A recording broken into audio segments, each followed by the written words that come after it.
How many of you have faced a VC who has asked you, what is the moat in your business? And you're unable to properly answer the question, or worse, come up with a poor random response and you lose the VC immediately.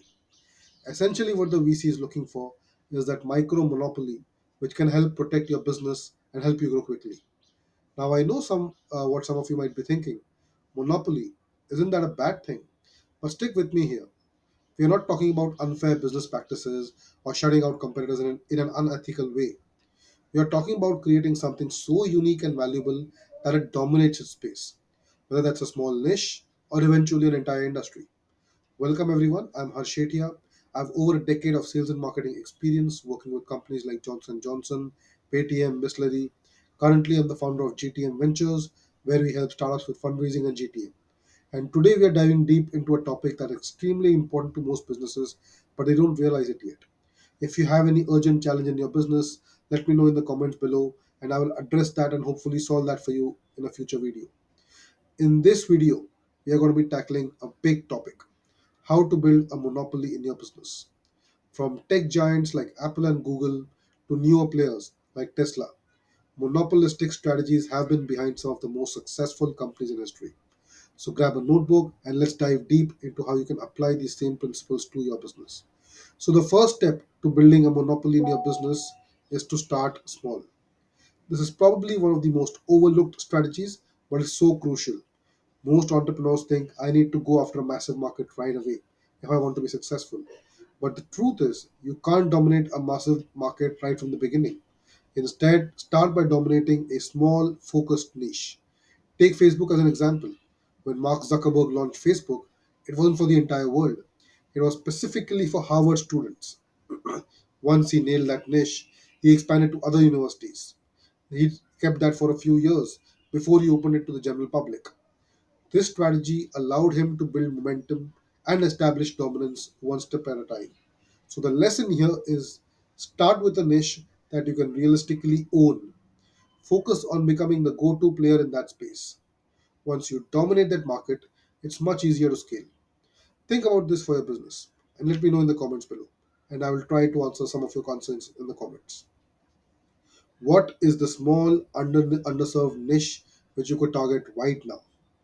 How can you become the leader in the space? Once you've established yourself in a niche, the next step is to scale. But here's the catch: only scale when you're ready.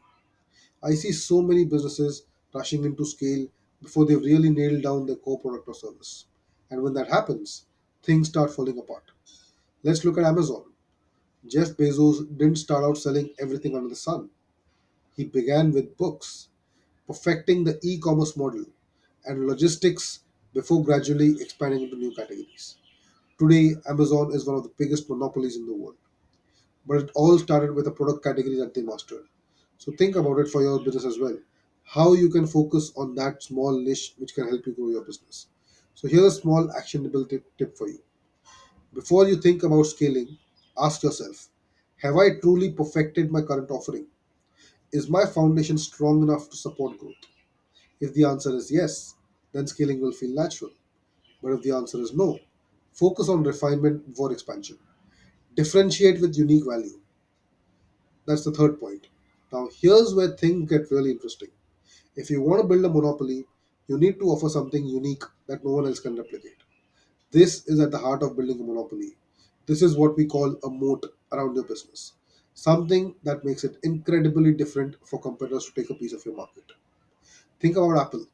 Apple isn't just a tech company. They've built an entire ecosystem of devices and services that work seamlessly together. You buy an iPhone, and suddenly you're pulled into the world of iPads, the MacBooks, the Apple Watches, and more.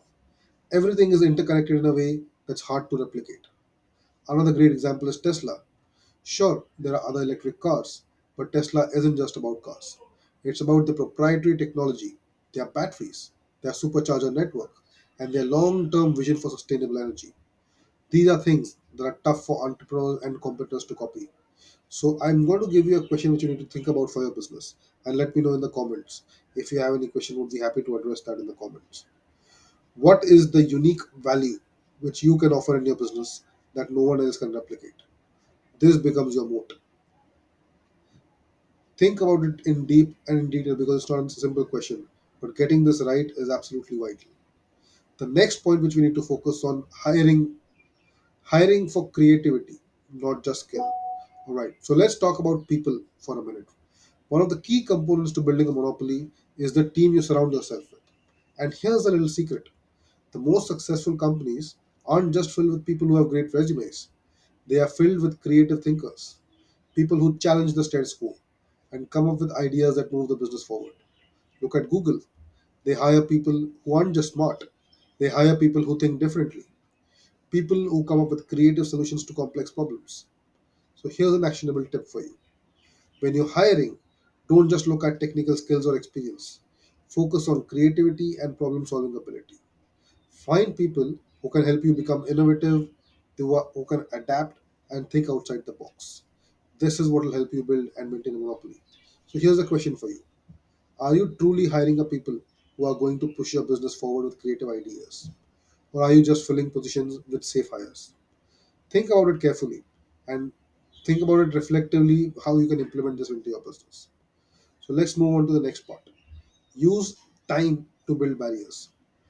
Time is one of the most valuable assets you have in building a monopoly. The way you use your time will either build barriers to protect your business or leave you vulnerable to competition. For example, investing time in research and development to create proprietary technology can be a game changer. Look at companies like Microsoft or Apple. They're constantly investing time into innovation that creates barriers for competitors. Or take another approach. Spend time building deep relationships with customers.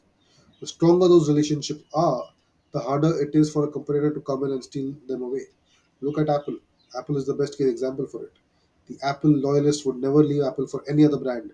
Doesn't matter that the other brands they actually have better products, but Apple has created that brand association which is hard to replicate. So here's a question which I want you to reflect over. How are you using your time to build barriers around your business?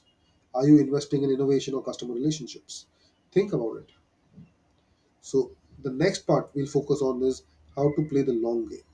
Finally, if you want to build a monopoly, you've got to play the long game. Monopolies don't happen overnight, and they are not built by chasing quick wins. You need to have a vision for the future and be willing to invest in it for the long haul. Companies like Google, Amazon, and Tesla didn't achieve their monopolies by focusing on the next quarter. They looked 5, 10, even 20 years ahead.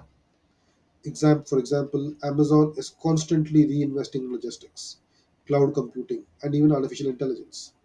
Things that won't pay off immediately, but will give them a massive advantage in the future. Think about your long term strategy. Are you positioning yourself for success 5 or 10 years down the line? Or are you too focused on short term goals? Building a monopoly requires patience and vision. All right. So I hope this was a very deep session for you, and it had covered a lot of important topics. So let me quickly recap what we covered today. First, stay small and dominate your niche. Then scale only when you're ready. Don't try to come up with too many products too quickly. First, grow to a certain stage where you've dominated a particular niche, and only then scale to the next level. Differentiate yourself with unique value that no one else can replicate.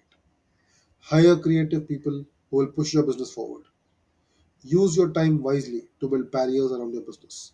And finally, always play the long game.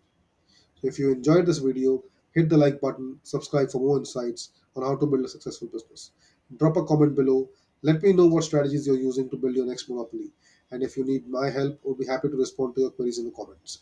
Thanks for watching, and I'll see you in the next video. So before we leave, I have a parting gift for you. I'm offering free access to a complete business management and tracking software for businesses. You can access it at bizyogi.ai or the link in the description of the comments. Sign up for the same and start using it for free. All the best. Take care.